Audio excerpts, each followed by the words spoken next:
오늘 우리 하나님 말씀 이사야서 65장 17절부터 25절까지가 본문이 되겠습니다. 제목은 새 하늘, 새 땅, 새 예루살렘이 되겠습니다. 우리 먼저 본문에 같이 읽겠습니다. 시작. 보라, 내가 새 하늘과 새 땅을 창조하나니 이전 것은 기억되거나 마음에 생각나지 아니할 것이라. 너희는 내가 창조하는 것으로 말미암아 영원히 기뻐하며 즐거워할지니라. 보라, 내가 예루살렘을 즐거운 성으로 창조하며 그 백성을 기쁨으로 삼고 내가 예루살렘을 즐거워하며 나의 백성을 기뻐하리니 우는 소리와 부르짖는 소리가 그 가운데서 다시는 들리지 아니할 것이며 거기는 날수가 많지 못하여 죽은 어린이와 수완이 차지 못한 노인이 다시는 없을 것이라. 곧 100세에 죽는 자를 젊은이라 하겠고 100세가 못되어 죽는 자는 저주받은 자이리라. 그들이 가옥을 건축하고 그 안에 살겠고 포도나무를 심고 열매를 먹을 것이며 그들이 건축한 데에 타인이 살지 아니할 것이며 그들이 심은 것을 타인이 먹지 아니하리니 이는 내 백성의 수완이 나무의 수완과 같겠고 내가 택한 자가 그 손으로 일한 것을 길이 누릴 것이며 그들의 수고가 헛되지 않겠고 그들이 생산한 것이 재난을 당하지 아니하리니 그들은 여호와의 복된 자의 자손이요 그들의 후손도 그들과 같을 것임이라. 그들이 부르기 전에 내가 응답하겠고 그들이 말을 마치기 전에 내가 들을 것이며 이리와 어린 양이 함께 먹을 것이며 사자가 소처럼 짚을 먹을 것이며 뱀은 흙을 양식으로 삼을 것이니 나의 성산에서는 해함도 없겠고 상함도 없으리라. 여호와께서 말씀하시니라. 여호와의 말씀하시니라. 아멘. 저희가 7월 초부터 이제 이사야서 말씀을 이렇게 묵상하면서 우리가 이제 거의 막바지에 왔습니다. 신구약을 통틀어서 그 장수가 제일 많은 성경이 어딜까요? 당연히 시편이죠. 시편은 150편이니까 한 편 한 편을 한 장으로 친다면은 시편이 단연 제일 길겠죠. 그 다음에 긴 것이 뭘까요? 그게 바로 이사야서죠. 66장까지 있어요. 굉장히 긴 장입니다. 그래서 우리가 지난해 여름과 올해 여름을 이렇게 두 번에 걸쳐서 이렇게 이사야서 말씀을 묵상을 쭉 해와서 이제 오늘 이제 거의 끝부분에 우리가 도달했습니다. 우리가 이 이사야서를 크게 세 묶음으로 나눌 수가 있어요. 1장부터 39장까지, 그리고 40장부터 55장까지, 56장부터 66장까지를 이렇게 나눌 수가 있는데 그때 시대적 배경이 그렇게 나누어지게 되어 있습니다.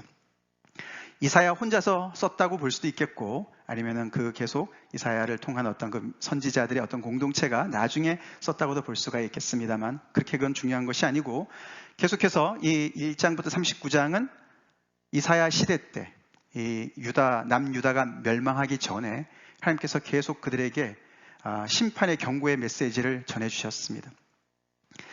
그래서 너네가 이렇게 계속 불순종하다가는 너네 망한다. 계속 말씀해 주셨어요. 그죠? 그런데 그들 결국은 이제 불순종하고 망하게 되었습니다. 그리고 40장부터 55장까지는 한 100년 후의 이야기죠. 그들이 이제 그 바벨론 땅에 포로로 잡혀가 가지고 거의 끝물에 이제 하나님께서 다시금 말씀해 주시는 것이죠. 그들에게 다시금 하나님께서 그들을 회복시키시겠다.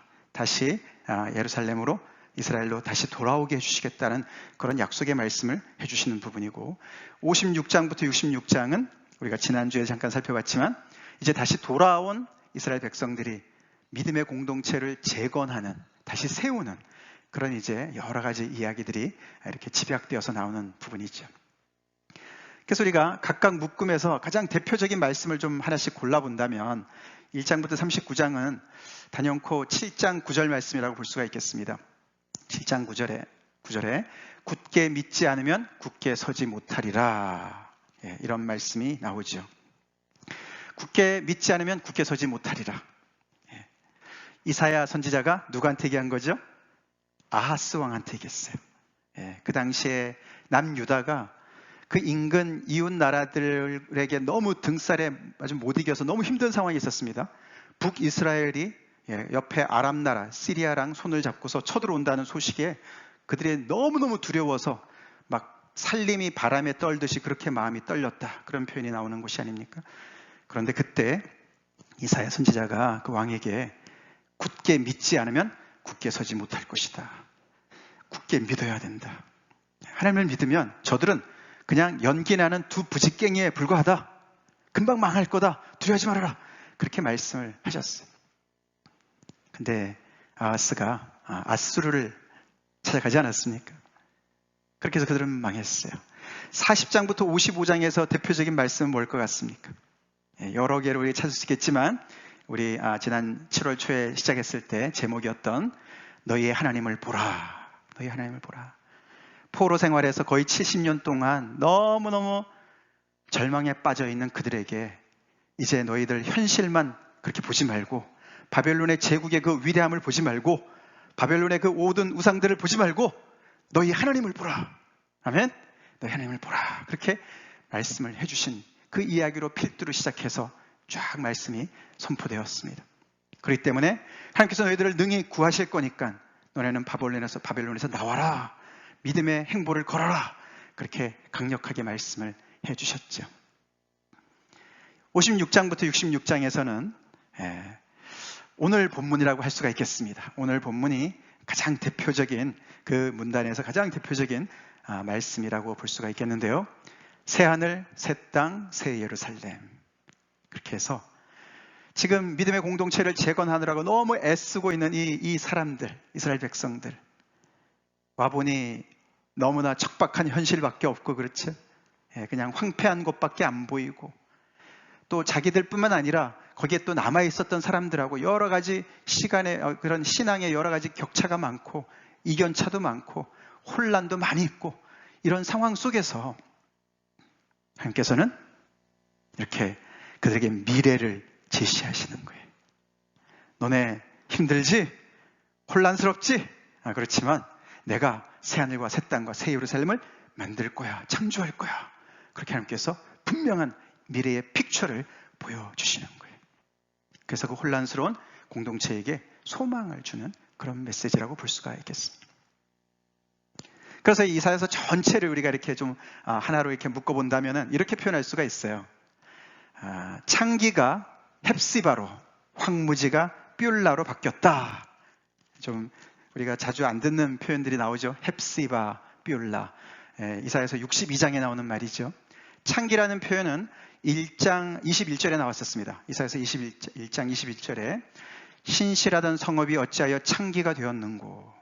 예루살렘 성이 너무나 신실한 하나님만을 예배하는 그런 귀한 도성이었는데 하나님의 성산이었는데 그들이 하나님을 예배하는 것을 버리고 온갖 우상으로 쩌들어서 그들이 마치 창기처럼 되었다. 영적으로 음란한 죄에 빠졌다라고 얘기를 했었어요. 그죠? 그렇게 시작했었는데 하나님께서 이들을 헵시바로, 헵시바는 나의 기쁨이란 뜻이죠. 나의 기쁨, my delight. 그래서 하나님께서 그들을 온전히 새롭게 나의 기쁨의 대상이 되도록 회복하시는 그런 이야기가 있고, 예루살렘 땅, 이 약속의 땅은 황무지가 되었었는데 이들의 범죄로 말미암아 그 땅에 정말 모든 전쟁과 기근과 그 피로 말미암아 다 그냥 땅이 저주스럽게 그렇게 변했었는데 하나님께서 뷸라로 만드시겠다. 이 뷸라라는 것은 황폐와 반대말입니다. 그래서 아주 비옥한 땅이란 뜻이에요. 비옥한 땅으로 만들 것이다. 그 원래 뜻은 결혼한 여인이란 뜻인데 땅을 거기다 비유하는 거예요. 그래서 그 땅이 다시금 하나님께서 원래 창조 때 약속하셨던 그런 놀라운 그런 축복의 땅으로 바뀔 것이라고 말씀해 주시는 거로 볼 수가 있어요. 그 헵시바와 뷸라로 표현할 수 있는 것이 새하늘과 새 땅과 새 예루살렘인 거예요. 그래서 우리가 믿음의 사람들의 어떤 덕목으로 우리가 따져본다면 우리 앞에 두 문단에서는 믿음을 강조하죠. 믿음을 강조합니다. 그렇죠? 아무리 열강이 정말 거세게 달려든다 할지라도 하나님을 굳게 믿으면 너네가 굳게 설 수 있어. 아멘이시죠? 아무리 열악한 환경 속에서 너네 실패한 자리에 있다 할지라도 거기서 하나님을 바라보고 하나님을 믿으면 다시금 회복이 가능해. 하나님께서 너희를 구원하실 거야. 믿음을 강조합니다. 믿음을 강조합니다. 그렇다면 56장에서 66장은 어떤 동목을 강조할 것 같습니까? 예, 소망이죠. 소망입니다. 소망이에요. 그래서 오늘 우리가 묵상할 하나님의 말씀은 소망에 대한 메시지예요. 우리 믿음의 길을 시작할 때는, 우리가 이 신앙생활을 시작할 때는 믿음으로 출발합니다. 그죠? 믿음 없이는 우리가 이 길을 갈 수가 없어요. 그죠? 믿음으로 우리가 출발합니다. 그리고 계속해서 우리가 믿음이 필요하죠. 그때마다 새로운 믿음이 필요합니다. 그래서 믿음에서 믿음으로 우리가 가야 됩니다. 근데 그 믿음에 힘을 주는 게 뭐냐면 그게 바로 소망이에요. 소망. 여러분은 소망을 가지고 신앙생활 하십니까? 여러분 소망을 가지고 계세요? 너무 지쳐서 더 이상 소망하기를 포기하셨습니까? 지금 이스라엘 백성들이 그런 상황이에요. 돌아와서 너무너무 기뻤지만 지난주 우리 살펴봤지 않습니까? 기도해도 안 되고 금식해도 안 되고, 하나님의 손이 짧아지셨나? 하나님께서 귀가 정말 멀어지셨나? 왜 이렇게 안 들어주시지? 그리고 정말 지지부진한 답보 상태 속에 있을 때 그들은 점점 더 현실에 함몰되면서 더 이상 꿈을 꾸지 않는 거예요. 소망하지 않는 거예요. 어떤 사람이 이렇게 얘기했습니다.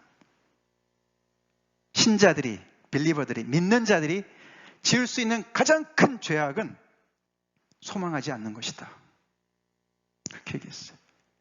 악한 죄도 많이 지을 수 있죠. 그렇지만 그보다 더 큰 죄악은 하나님, 소망의 하나님을 믿고 따라가는 사람들이 소망하지 않는 것이다 라고 얘기를 합니다. 소망하지 않는 이유는 두 가지가 있죠. 극단적으로 두 가지가 있습니다. 다 이루었다고 미리 짐작하는 사람들은 소망하지 않습니다. 그죠? 내가 원하는 거 다 이루었어. 그런데 뭘 소망하겠습니까? 그런 사람이 소망하지 않습니다. 거기에 반대로 절망에 빠진 사람들은 소망하지 않습니다. 소망을 못하지요.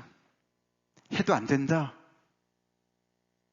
절망, despair. 가능성 제로.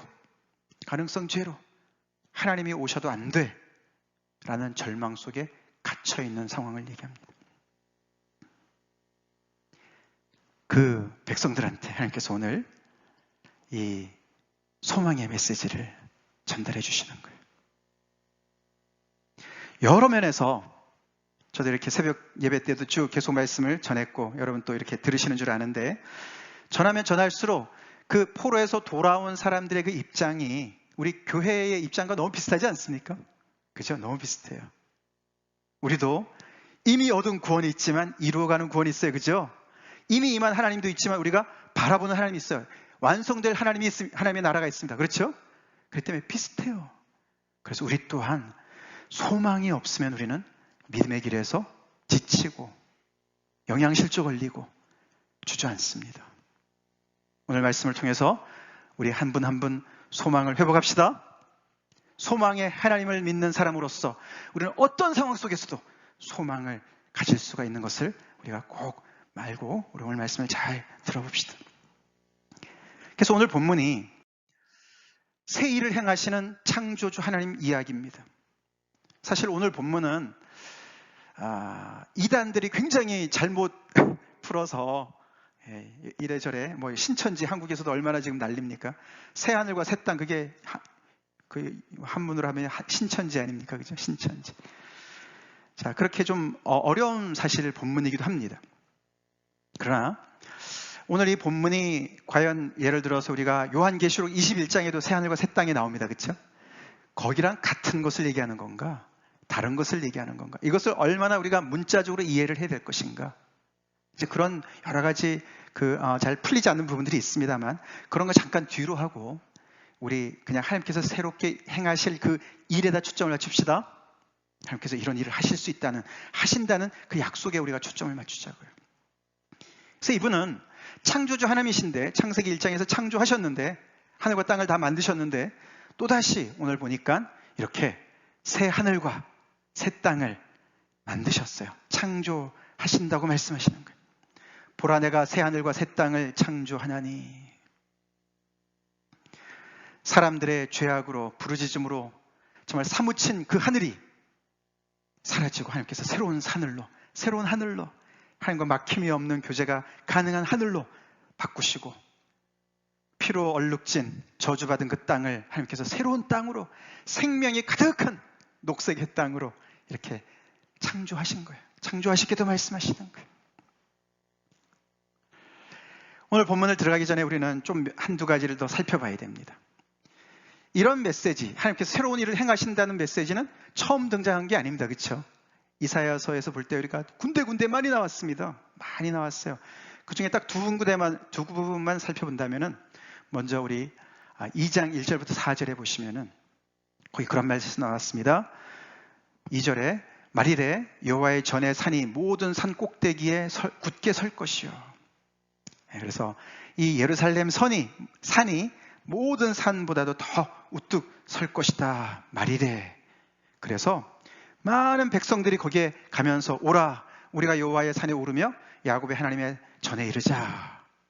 그러면서 거기 가서 율법을 배우려고 다 모든 만 백성이 모인다라고 얘기를 하는 거예요. 율법이 시온에서부터 나올 것이요 하나님의 말씀이, 여호와의 말씀이 예루살렘에서부터 나올 것임이라. 그러면서 4절에 그가 열방 사이에 판단하시며 많은 백성을 판결하시리니 무리가 그들의 칼을 쳐서 보습을 만들고 그들의 창을 쳐서 낫을 만들 것이며, 하나님의 율법의 말씀을 온 백성들이 와서 배움으로 말미암아 더 이상 전쟁을 하지 않는, 그래서 무기를 다 바꿔서 농기구로 바꾸는 그런 역사가 일어날 것이라고 이사야서 2장에 이미 밝히셨어요. 같은 주제죠, 그죠? 표현은 다르지만 같은 주제입니다. 그렇죠? 또 11장에서는 어떤 내용이 나왔습니까? 11장에서는 오늘 본문과 조금 더 비슷한 내용이 거기 6절부터 나오죠. 그때 이리가 어린 양과 함께 살며 표범이 어린 염소와 함께 누우며 송아지와 어린 사자와 살찐 짐승이 함께 있어 어린아이에게 끌리며 암소와 곰이 함께 먹으며 그것들의 새끼가 함께 엎드리며 사자가 소처럼 풀을 먹을 것이며 젖 먹는 아이가 독사의 구멍에서 장난하며 젖된 어린아이가 독사의 굴에 손을 넣을 것이라. 이런 완전히 세상의 어떤 그런 이 피조물까지도, 열방뿐만 아니라 피조물까지도 새로운 질서가 이렇게 잡히는, 그래서 그 안에 정말 어떤 그런 그 서로가 잡아먹히는 그런 어떤 약육강식의 어떤 그런 것들이 다 없어지고 새로운 질서가 잡히는 그런 이야기를 합니다. 그러면서 11장에서는 사실 그 앞에 부분에 메시아 이야기를 하죠. 그죠? 메시아가 와서 그런 시대를 행할 것이다. 그래서 이 새 줄기에서 한 싹이 나며 그 뿌리에서 한 가지가 나서 결실할 것이요. 그 위에 여호와의 영, 곧 지혜와 총명의 영이요, 모략과 재능의 영이요, 지식과 여호와를 경외하는 영이 강림하시리니. 그렇게 해서 그분이 와서 공의로 가난한 자를 심판하며 정직으로 세상을 겸손한 자를 판단할 것이며 그의 입에 막대기로 세상을 치며 그의 입술의 기운으로 악인을 죽일 것이며, 이렇게 공의와 정직을 행해서 그 땅에 샬롬을 가져오실 메시아를 통해서 이런 놀라운 메시아의 시대가 열릴 것이다. 새 시대가 열릴 것이다. 그런 이야기들이 앞에 11장에 또 나왔었어요. 근데 그런 그 새 일을 행하시는 것들이 점점 더 어떻게 됩니까? 점점 더 조금씩 더 밝혀지는 것 같지 않습니까? 그러면서 여기에서는 새 하늘과 새 땅을 다시 창조하시는 이야기로 이렇게 표현이 되어져요. 근데 오늘 본문을 문맥 속에서 이해를 해야 됩니다. 안 그러면은 여러 가지 문제가 생겨요. 이단들이 생깁니다. 이런 정말 현실과 어떤 굉장히 동떨어진 것과 같은 어떤 그런 초현실적인 그런 어떤 하나님의 미래를 이야기하는 데 있어서 우리가 이 문맥을 무시하잖아요. 그러면은 정말 귀에 걸면 귀걸이, 코에 걸면 코걸이가 되는 거예요. 그래서 우리가 잘 이해를 해야 되는데, 특별히 오늘 본문도 앞에 이 65장 1절부터 16절의 그 문맥을 잘 이해를 해야 돼요. 거기 65장 앞에 부분에서는 이 이스라엘 백성들 안에 두 그룹의 사람들이 있는 것을 얘기했습니다. 한 그룹의 사람들은 여호와를 시크하는, 여호와를 찾는 사람들이, 예배하는 사람들이 있었고요. 한쪽의 무리 사람들은 자기 생각을 따라 살고 자기의 길을 걸어가는 패역한 백성들이 있었어요. 한 이스라엘 안에 포로에서 돌아왔는데 다시 공동체를 세워야 되는데 그 안에 이렇게 두 부류로 갈라지는 그런 상황이었다는 것이에요. 그래서 하나님께서 나의 종들에게는 내가 이렇게 축복할 것이고 그들에게는 이렇게 그들이 저주를 받을 것이라고 이렇게 축복과 저주를 엇갈리시면서 그들에게 말씀을 전했어요. 그게 15절까지 나오고요. 16절에 이렇게 나옵니다. 오늘 보면 바로 앞에 이런 구절이 나오죠. 이러므로 땅에서 자기를 위하여 복을 구하는 자는 진리의 하나님을 향하여 복을 구할 것이요. 세상 우상을 따라가지 말라는 거예요. 거기 앞에 보면은 신 이름이 두 개가 나왔어요. 갓이라는 이름과 또 하나는 문이라는 신 이름이 나왔어요. 갓이라는 신은 그것은 행운의 신이었어요. 신의 이름입니다. 문이는 운명의 신의 이름이에요. 이들이 가나안의 그 우상에 이렇게 쩔어 있는 거죠. 그죠? 그래서 여전히 자기의 생각과 자기의 길을 고집하면서 패역한 길의 길을 가면서 하나님보다는 갓과 문의를 섬기는 그런 사람들을 향해서 하나님께서 너네 결단을 해야 된다. 그 길은 그렇게 망하는 길이야. 너네가 정말 세상에서 땅에서 복을 구하려면은 그런 것을 구하지 말고 진리의 하나님을 향해서 복을 구해라. 아멘이십니까? 진리의 하나님을 향해서 복을 구해라. 여기 진리라는 단어는 God of Truth인데 Truth. 진리라는 것은 여기 사실은 옳고 그름의 진리라기보다도 하나님의 신실하심을 얘기하는 거예요. Faithfulness를 얘기해요. 신실하심을 얘기해요. 언약의 하나님께서 그 언약을 신실하게 이행하시는 그 하나님. 그래서 이게 축복과 저주도 언약의 언어 아닙니까? 언약의 언어예요. 그래서 하나님께서 신실하게 그 언약을 지키실 것을 정말 이렇게 다시 한번 얘기하는 거예요. 언약의 하나님, 신실하신 하나님, 진리의 하나님을 너네가 그 향해서 복을 구해라. 그리고 또 맹세할 자는 진리의 하나님의 이름으로 맹세하라. 이는 이전 환란이 잊어졌고 내 눈앞에 숨겨졌습니다. 그래서 하나님께서 그들을 다시금 회복시키실 때 이전 환란이 다 사라지게 할 것이라는 말씀을 하셨어요. 그 문맥 속에서 오늘 새하늘과 새 땅을 다시 창조하시는 얘기가 나옵니다. 그러니까 어떻게 됩니까? 오늘 이 새하늘과 새 땅의 이야기는 일반적인 전체 모든 사람들이 해당되는 이야기라기보다도 일단은 먼저 어디죠? 이스라엘 백성들에게 해당되는 얘기죠. 그죠? 그리고 이 하나님의 새하늘과 새 땅의 축복을 누리는 사람이 있는가 하면 누리지 못하는 무리들도 있다는 것을 얘기하고 있습니다. 그렇죠? 패역한 백성들은 못 누리는 복이라는 거예요. 그래서 이 말씀을 통해서 결단을 계속 촉구하고 있는 거죠. 진리의 하나님께서, 신실한 하나님께서 당신의 언약을 끝까지 이행하실 거기 때문에, 그래서 이렇게 새하늘과 새 땅을 회복하실 거기 때문에 너네 그렇게 우상을 쫓아다니고 우상을 의지하고 그렇게 살지 말고 빨리 하나님께로 돌아와라 라고 말씀하시는 거예요.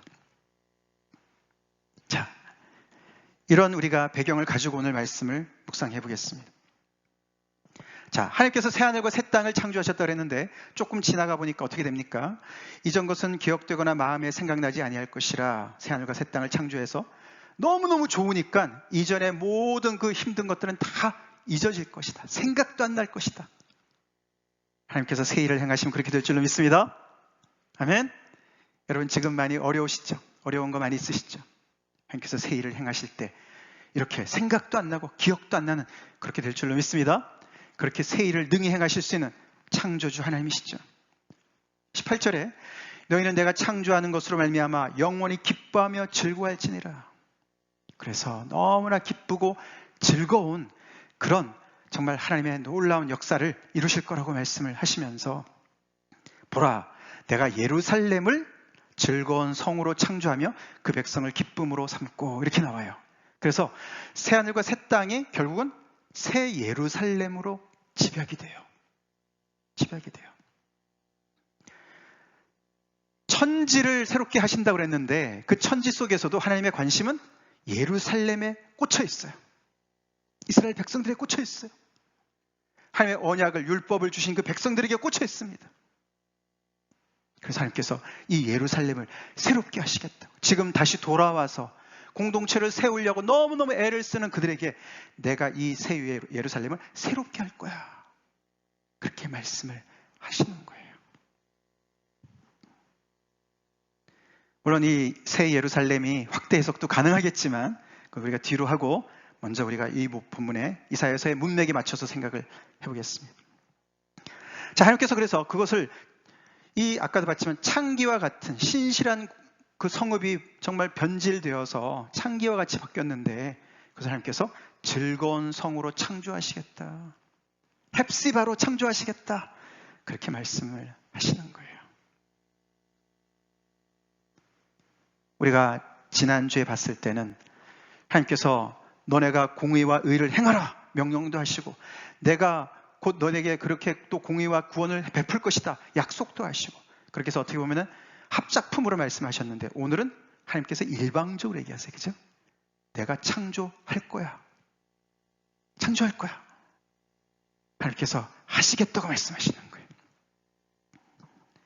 그러니까 이렇게 지쳐있는 사람들이 이 말씀을 들으면서 소망을 가져야 되겠죠. 하나님께서 하신다 그러셨으니까 하시겠지. 하실 거야. 즐거움과 기쁨의 장소로 다시금 만드실 거야. 그걸 우리가 생각을 해보게 됩니다. 그러면서 하나님께서 구체적으로 새롭게 하실 그 성을 새롭게 하시는 것을 이렇게 그 곳에 없는 것과 있는 것을 나누어서 설명을 해주세요. 그 땅에 없는 것들이 있어요. 없는 것들. 아까 우리가 봤지만 그 땅에는 이런 게 없다고 그래요. 우는 소리가 없고 부르짖는 소리가 없을 것이다 그랬어요. 할렐루야. 할렐루야. 우는 소리가 없고 부르짖는 소리가 없다. 그러니 전쟁도 없겠죠? 그렇죠? 지진도 없겠죠? 그렇죠? 코로나도 없을 거예요. 그죠? 그런 것 때문에 얼마나 많은 사람들이 사랑하는 사람을 잃고 울고 부르짖고 있습니까? 이스라엘 땅도 그 하나님의 백성들이 정말 너무나 불의해져서 그 땅에 부르짖음으로 가득하지 않았습니까? 포악으로 가득하지 않았습니까? 근데 하나님께서 그런 우는 소리와 부르짖는 소리를 없앨 것이다 라고 말씀하세요. 할렐루야. 그러니까 이 이스라엘, 이 예루살렘이 사람 살 곳이 되겠죠. 그리고 뒤에 보면은 재난도 없을 것이고 그리고 해함도 상함도 없을 것이다 라고 말씀하세요. 참고로 우리가 요한계시록 21장에 가면은 거기도 새하늘과 새 땅이 나오는데 거기도 보면은 새 예루살렘이 나와요. 그죠? 거기는 뭐가 또 없었습니까? 죽음이 없었어요. 그죠? 죽음이 없고 사망이 없어요. 그죠? 거기는 요한계시록 맨 마지막에 사망이 없어요. 그러나 여기는 이따가 보겠지만 사망은 있어야지. 요한계시록 21장까지는 가진 못했어요. 아직. 그렇지만 굉장히 초현실적인 어떤 그런 정말 아이디어란 어떤 그런 나라를 도시를 얘기해 주는 것 같습니다. 그리고 해함도 없고 상함도 없다. 그래서 이리와 어린 양이 함께 어떤 그 약육강식 하나는 포식자고 하나는 그냥 먹힘을 당하는 어떤 그런 관계가 아니라 그들이 함께 더불어 살아간다라고 말씀을 하시는 거예요. 뭐가 있습니까? 거기에 반해서 뭐가 있습니까? 먼저 얘기하는 게 장수가 있다고 얘기합니다. 장수. 오래 생명을 건강하게 살 수 있도록 생명을 누릴 수 있도록 그렇게 얘기합니다. 영생은 아니지만 장수를 얘기합니다. 모르겠습니까? 거기는 날수가 많지 못하여 죽는 어린이가 없을 것이다. 미스캐리지 하는 일도 없고 장애를 얻어서 태어난 아이도 없고 요절하는 아이도 없고 더 나아가서 수완이 차지 못한 노인이 다시는 없을 것이다. 하나님께서 복 주신 그 연한을 다 채울 때까지 다 그 백수를 누릴 것이다. 그렇게 얘기를 해요. 다시 말해서 그렇죠. 이들이 포로로 잡혀갈 때는 이런 복을 못 누렸어요. 그죠? 얼마나 많은 사람들이 죽었습니까? 전쟁이 있으면 이런 복을 못 누리죠. 그죠? 샬롬을 얘기하는 거예요. 샬롬을 얘기하는 거예요. 그러면서 재미있는 표현이 나오죠. 곧 100세에 죽는 자를 젊은이라 하겠다. 그러니까 적어도 100세를 산다 이런 얘기 아니겠습니까? 100세 시대가 벌써 그때 하나님께서 약속을 해주셨어요. 이것은 하나님께서 지금 무슨 오늘날 우리가 뭐 의학이 발달해서 뭐 약이 많아져서 그래서 이렇게 사람들의 수명이 늘어나 어떤 그런 게 아니죠, 그죠? 이것은 하나님께서 저주받은 이 모든 땅을 회복시키셔서 하나님의 원래에 주신 생명력이 정말 온전히 발동해서 그렇게 하나님께서 주신 그 연수를 다 누릴 수 있게 그렇게 하실 것이다라는 얘기죠. 그래서 백성의 수한이 나무의 수한과 같겠다. 와, 그렇게 얘기를 하십니다. 그 다음에 나오는 게 누림의 복을 얘기합니다. 누림의 복. 수고한 만큼 그것을 누릴 수 있게 된다는 거예요. 가옥을 건축하고 그 건축한 사람이 거기에 살 거다. 타인이 사는 게 아니고 그 건축한 사람이 거기 살 거고, 포도나무를 심고 열매를 그 심은 사람이, 수고한 사람이 먹을 것이고, 다른 사람이 타인이 먹는 것이 아니라 그들이 먹을 것이다. 수고한 대로 수고한 사람이 그것을 길이 누리게 할 것이다. 또 샬롬이에요, 그죠? 샬롬이에요. 그리고 정의가 있죠. 그 땅에 포악이 있으면 그게 가능하겠습니까? 힘센 사람이 빼앗는다면 가능하겠습니까? 그렇지 않는다는 거예요. 서로 욕심을 부리지 않는다는 거예요. 그 다음에 그런 복을 자자손손 내려 누릴 것이다. 그들은 여호와의 복된 자의 자손이요, 그들의 후손도 그들과 같을 것이다. 그래서 대대로 이 예루살렘에 있는 백성들이 이런 샬롬을 누리면서, 하나님께서 주신 복을 누리면서 그 복이 계속 대대로 내려가게 하나님께서 할 것이다 라고 말씀을 하세요. 그리고 한 가지 특이한 점이 24절에 나오죠. 하나님께서 즉각 돌봐주시겠다고 약속해 주세요. 즉각적으로. 24절, 그들이 부르기 전에 내가 응답하겠고 그들이 말을 마치기 전에 내가 들을 것이며. 그래서 하나님께서 그들에게 귀를 기울이시고 말을 꺼내자마자 이미 시행하셔서 말이 끝나기 전에 벌써 다 이루시는, 그래서 완전히 풀 어텐션을 주시면서 24/7 마치 그냥 어디 정말 아픈 자녀를 케어하는 어머니의 심정과 같이 그렇게 돌보시는 하나님으로 표현을 합니다. 하나님께서 약속해 주세요. 이렇게 네 가지에 이렇게 묶을 수 있는 이런 놀라운 이 하나님의 이 블레싱, 복이 가능한 것은 이 예루살렘 도시의 그 인프라가 잘 돼 있어서 그래요. 우리 그렇죠? 도시가 그 대도시로 될 수 있는 것은 거기에 그런 인프라 구조가 잘 돼 있어야 돼요. 그죠? 하부 구조가 기본적인 구조가 잘 깔려 있어야 돼요. 그래서 예를 들어서 그런 어떤 전기라든가 뭐 물이라든가 우리가 생필품이 잘 공급이 돼야 돼요. 그죠? 그리고 거기에 의료시설이라든가 교육시설이라든가 아니면 상권이라든가 이런 모든 것들이 잘 발달되어서 그 인프라가 구조가 잘 잡혀 있어야만 그 도시가 정말 스트라이빙 하지 않겠습니까? 그러면 이 새 예루살렘의 인프라는 뭘 것 같습니까? 아까 제가 말씀드린 몇 가지예요. 하나님께서 이 땅을, 예루살렘을 평강으로 가득 채우시고, 평강이 마치 어떻게 보면은 그들의 그런 어떤 그 호흡하는 공기와 같은 거예요. 정의와 공의가 넘쳐나게 하시고, 더 나아가서는 아까 진리 하나님의 그 신실하심이 거기에 넘쳐날 수 있도록 인프라를 구성하고 있는 거예요. 다시 말해서 이것은 하나님의 성품이죠. 하나님의 성품입니다. 하나님께서 이 하늘에, 이 새 하늘이 새 땅과 마주친 것과 같은, 그래서 이 놀라운, 이 땅에서 이런 놀라운 열매를 만들어내는 것 같은 그런 그림으로 하나님께서 말씀해 주세요. 그러니 이 오늘의 이야기하는 이 새 하늘과 새 땅은 그들도 아직 맛을 못 봤고 저희도 아직 맛을 못 봤습니다. 그렇죠? 미래에 남아있는 말씀이에요. 미래에 남아있습니다. 자, 이제 이들의 입장을 우리가 잠깐 생각해 봅시다. 여러분들이 포로에서 돌아온 그 이스라엘 백성들이라고 생각해 보세요. 지금 지쳐 있어요. 처음에는 너무나 기쁨과 감격으로 시작을 했는데 지쳤어요. 무너진 성전을 다시 재건하는 것도 지쳤고요. 하나님께서 정말 이렇게 새로운 일을 행하시겠다고 말씀을 해주신 것들도 너무 지지부진해요. 그리고 온갖 백성들 안에서도 지도자들 간에서도 계속해서 그냥 너무나 잡음이 많습니다. 어지럽습니다. 혼란스럽습니다.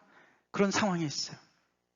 그런 상황이 있는데 오늘과 같은 이 말씀이 울려옵니다. 여러분은 어떤 심정일 것 같으세요? 그 말씀이 소망으로 들리시나요? 많은 사람들이 그렇게 못 듣습니다. 우리도 그렇게 못 들어요. 여러분들 지금 어떤 상황인지 잘 모르겠는데요. 아마도 많은 분들이 생각할 때 내 현실과 너무 동떨어져 있으니까 이런 이 이야기는 새하늘과 새 땅을 창조하시고 새 예루살렘을 창조하셨다는 하나님의 말씀은 너무 멀리 있으니까 그냥 그림의 떡으로 생각하기가 참 쉽습니다. 영어 표현에 pie in the sky, 파이가 있는데 파이가 하늘에 있어요. 하늘에.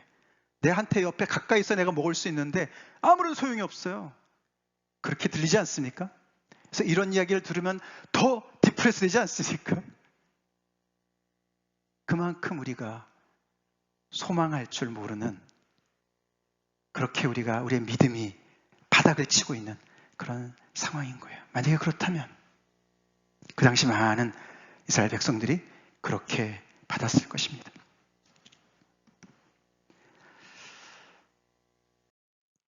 단테의 신곡 중에 이런 표현이 나옵니다. 이곳에 들어오는 자 모든 소망을 버리라. 어디에 저 말이 쓰여져 있겠습니까? 현판같이 쓰여져 있대요. 이렇게 어느 문 앞에 쓰여져 있답니다. 여기가 바로 지옥문입니다. 지옥문. 지옥으로 들어가는 문이에요. 그 위에 이렇게 쓰여져 있답니다. 물론 단테가 쓴 거지만 이곳에 들어오는 자 모든 소망을 버리라. 다시 말해서 소망하지 않으면 거기가 바로 지옥이란 뜻이에요.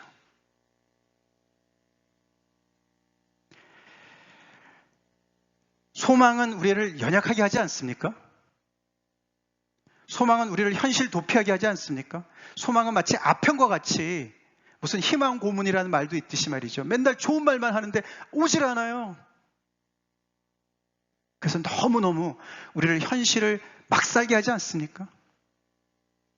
그는 소망을 오해해서 그렇습니다. 그렇지 않습니다. 소망은 척박한 우리 현실을 직면할 수 있는 그런 힘을 줍니다. 우리가 아브라함을 생각하면 알 수 있어요. 로마서 4장 18절 말씀을 같이 읽겠습니다. 아브라함이 바랄 수 없는 중에 바라고 믿었으니. 그렇죠? 그렇습니다. 그는 정말 바랄 수 없는 중에 아내가 다 죽은 것 같이, 몸은 다 죽은 것 같이 그런 상황에 있었어요. 그런데 하나님께서 계속해서 내가 너를 통해서 큰 민족을 이루겠다 말씀하셨어요. 그죠? 근데 하나님께서 계속 약속만 주세요. 너를 통해서 자식 하나 줄게도 아니에요. 큰 민족을 이룰 거다. 말이 안 되잖아요. 그죠? 그런데도 아브라함이 바랄 수 없는 중에 바랄 수 없었어요. 노호흡이었어요. 그런데 그런 중에서도 바랄 수 없는 중에도 바랬다. hope against hope이에요. 호핑할 수 없는 상황에서 호흡을 하는 거예요. 소망하는 거예요. 그래서 우리가 아브라함은 믿음의 조상이에요. 그죠? 근데 믿음의 조상만 알면 안 돼요. 그는 소망의 조상이기도 합니다. 아멘? 그렇죠. 바랄 수 없는 중에도 바라는 아브라함이었어요. 그 소망이 그를 막 살게 했습니까? 아니에요. 물론 그 기다리는 동안에 딴 길로 곁길로 가는 날도 있었긴 했지만 이스마엘을 만들기도 했었지만 그는 하나님을 소망했어요. 그래서 거기서부터 에너지를 얻었어요. 하나님께서 약속하셨으니까, 하나님께서 이루실 거니까 내가 이 현실을 오늘도 감당해야지. 아멘이십니까? 그렇게 감당해 나갔어요. 하나님께서 이 오늘 새하늘과 새 땅의 메시지를 그들에게 주시는 목적이 바로 그건 줄로 믿습니다. 척박한 현실 속에서 눈물로 씨를 뿌릴 수 있는 것은 소망이 있기 때문에 뿌리는 거예요. 우리 예수 믿는 우리들 또한 마찬가지입니다. 우리는 보이는 현실에 너무 충실할 때가 많이 있습니다. 그래서 거기서 우리는 싹수를 봐요. 아, 이건 싹수가 없구나. 싹수가 없죠. 근데 그 속에서도 하나님의 약속이 있으니까 오늘 하루 내가 믿음으로 힘을 얻어서 믿음의 선택을 하면서, 그렇다고 가시나 무늬를 찾아서 동부서주하지 않고 아수를 찾아서 손을 벌려고 하지 않고 오직 야훼 하나님만을 붙잡고 그분의 말씀을 붙잡고 그분을 seek하는, 그분을 예배하는 그런 자리를 지킨다는 거예요. 우리에게 그런 은혜가 있길 간절히 기도합니다. 또한 믿음과 소망에 관계된 말씀 한 구절 더 보겠습니다. 같이 읽겠습니다. 시작. 우리가 소망으로 구원을 얻었음에 보이는 소망이 소망이 아니니 보는 것을 누가 바라리요. 만일 우리가 보지 못하는 것을 바라면 참음으로 기다릴지니라. 아멘. 여기도 보면 우리가 믿음으로 구원을 얻었음에, 이래야 말이 돼요. 그죠? 우리가 잘 아는 표현이에요. 그죠? 우리는 믿음으로 구원을 얻습니다. 그죠? 근데 여기도 보니까 소망으로 구원을 얻었다. 이렇게 있어요. 예. 왜 그렇게 표현했는지 아시죠? 예. 우리가 믿음으로 구원을 얻었는데 그 구원이 이미 얻은 구원이 있지만 아직 아닌 그 구원, 하나님의 완성을 바라보는 구원이기 때문에 그런 겁니다. 아멘? 그래서 소망 없으면 안 돼요. 그래서 우리가 보이지 않는 것을 바라기 때문에 우리가 소망하는 거 아닙니까? 그렇기 때문에 우리가 보지 못하는 것을 바라는 사람이면 꼭 해야 될 게 뭐죠? 참으면서 기다려야 돼요. 아멘? 참으면서 기다려야 돼요. 이 이사야서 이때가 약 BC 한 500년경 정도 되거든요. 지금부터 한 2500년 전이에요. 그때 주신 하나님의 말씀이 아직도 이루어지지 않았습니다. 예루살렘, 그게 평화의 도시라는 뜻이거든요. City of Shalom이에요. 예루살렘이, 살람, 그게 평화라는 뜻이잖아요. 아직 거기는 평화가 없습니다. 그렇죠? 최근에도 보지 않았습니까? 계속 분쟁과 전쟁의 그런 아주 소용돌이 속에 있습니다. 로마서 8장에서 이야기하는 그 정말 하나님의 그런 그 모든 피조물들도 그렇게 정말 팁토하면서 이렇게 까치발을 하면서 언제 하나님의 정말 아들들이 나타나서 하나님께서 이 모든 것을 회복하실까? 믿는 사람들, 우리의 몸의 속량을 언제 하나님께서 회복하실까? 우리는 여전히 기다리고 있습니다. 그렇죠? 그렇습니다. 그러나 우리는 그림의 떡을 기다리는 것이 아닙니다. 아멘? 하나님께서 온전히 이루실 그 새하늘과 새 땅을 우리는 마음속에 꼭 새기고 거기에서 우리가 그 소망 가운데 힘을 얻으면서 오늘도 세상에 빠지지 않고 세상에 지지 않고 믿음으로 승리하는 힘을 얻는 줄 믿습니다. 아멘. 그래서 우리가 빌립보서 3장에 이런 말씀이 나옵니다. 내가 그리스도와 그 부활의 권능과 그 고난의 참여함을 알고자 하여 그의 죽으심을 본받아 어떻게 해서든지 죽은 자 가운데서 부활에 이르려 하노니. 이 부활 신앙이 바로 소망의 신앙 아닙니까? 그죠? 주님이 부활하셨듯이 우리도 함께 부활하고 하나님의 새하늘과 새 땅에서 하나님과 영원히 함께 거할 것을 여러분 믿죠? 아멘이시죠? 네. 그 힘으로, 그 부활의 권능으로 오늘의 고난에 참여하라고 바울이 얘기하는 거예요. 소망이 우리를 나약하게 하는 것 아니죠? 아닙니다. 우리가 쉽게 주저앉는 이유가, 쉽게 우리가 낙심하는 이유가 하나님의 이 확실한 새하늘과 새 땅의 이 비전을 우리가 소망하지 않기 때문에 그렇습니다. 오늘 다시 한번 하나님의 말씀을 듣고 이사야서 말씀 우리가 마무리하는 이 마당에 다시 한번 우리가 하나님의 이 놀라운 새하늘과 새 땅으로 정말 우리를 온전히 우리의 믿음을 또 정말 찾아오시고 우리를 영원히 세우실 하나님을 바라보면서 다시 한번 소망합시다. 소망 가운데 힘을 얻고 믿음의 길을 계속 정진합시다. 다 같이 기도하시겠습니다.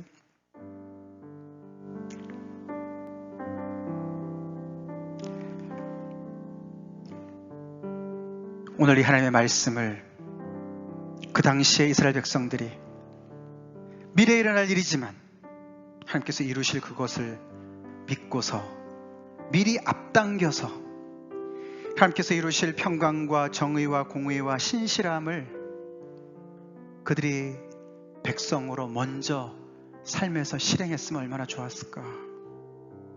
그렇게 실행하라고 말씀하시는 거죠. 우리도 마찬가지입니다. 그래서 이 소망은, 새하늘과 새 땅의 소망은 죽은 다음에나 생각하는 그런 게 아닙니다. 그것은 물고기에게는 헤엄치는 물과 같고 새에게는 숨쉬는 공기와 같습니다. 우리 믿는 사람에게는 소망이 그런 역할을 합니다. 우리는 소망의 그 매개 물질 안에서 살아야 됩니다. 그 안에서 우리는 하나님께서 약속하신 이 놀라운 이 새하늘과 새 땅에 하나님의 나라의 이 완성된 이 복음을 우리 삶 속에 어렵지만 그대로 실현해 나가려고 순종해 나가는 그런 사람들이 됩니다. 소망을 버린 지 오래되셨습니까?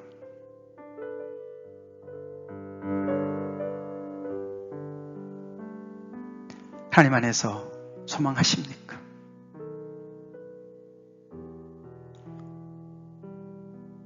소망하지 않음으로 짓는 죄에서부터 우리 돌이킵시다. 다 같이 하나님께 기도하시겠습니다.